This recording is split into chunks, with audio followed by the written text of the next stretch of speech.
At the end of episode 6, Joel appears to be dying. When we return to find him with Ellie, he is in terrible shape. And in fact is telling her to leave him because he's not gonna make it. Ellie has to make that decision. In the moment she hesitates, we are brought back in time to an Ellie we have not met.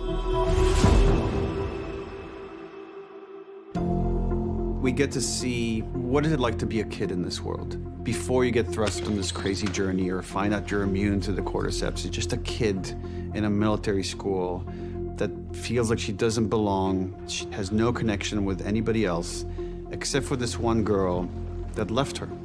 And she thought was dead because she was gone for so long. Are you okay? I'm fine. I just ran away for a bit, that's all. If you're going through some shit, you're supposed to, I don't know, talk to your best friend about it.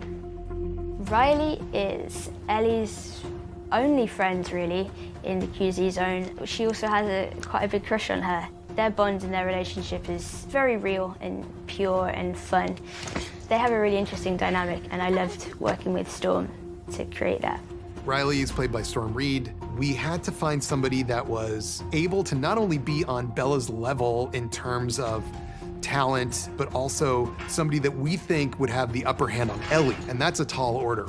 Turn right, open the door, tell me when you're there. Go. Fine. This is Riley's one last chance to show her love and appreciation before she goes away. Are you there? I'm here. Now what?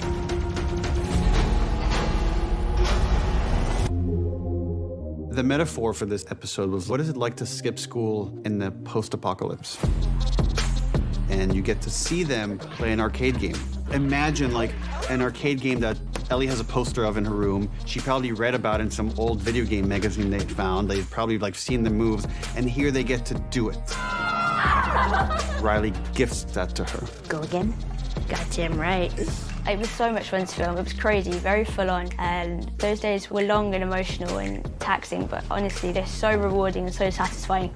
It's really cool to just walk around and admire the work that people do. The authenticity of what the world looks like or what the mall looks like, they did an amazing job. The mall was, I think, one of the most amazing sets. We had to get a carousel, we had to do a Halloween store, we had to do a Victoria's Secret store.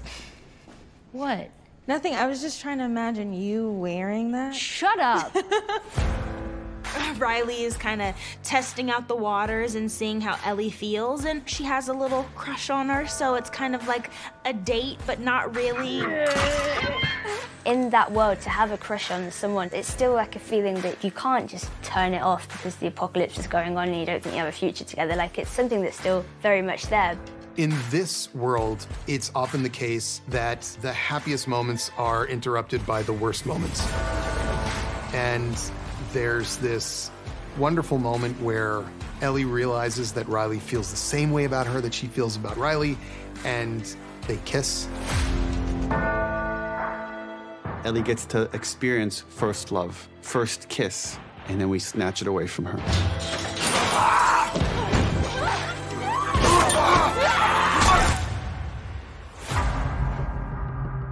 They're attacked and they are both infected. And they believe, quite certainly, that they are both going to die or turn into a monster. No!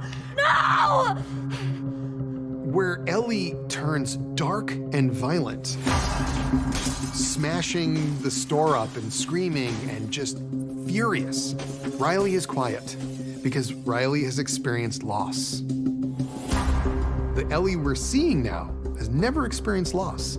And Riley does say, we're all going to the same place. Some of us just get there faster than others. But we don't quit on the time we have together. And then cutting that with Joel when he tells Ellie, leave me, and he pushes her away. But that memory is ringing in Ellie's ears, and she knows that she's gonna fight to the bitter end, because the person she loves the most now in this world is Joel, and she'll go to any length to save him. Ellie is thinking about Riley. And she's thinking about the fact that Riley didn't quit on her. Riley didn't walk away. Riley didn't let Ellie kill herself.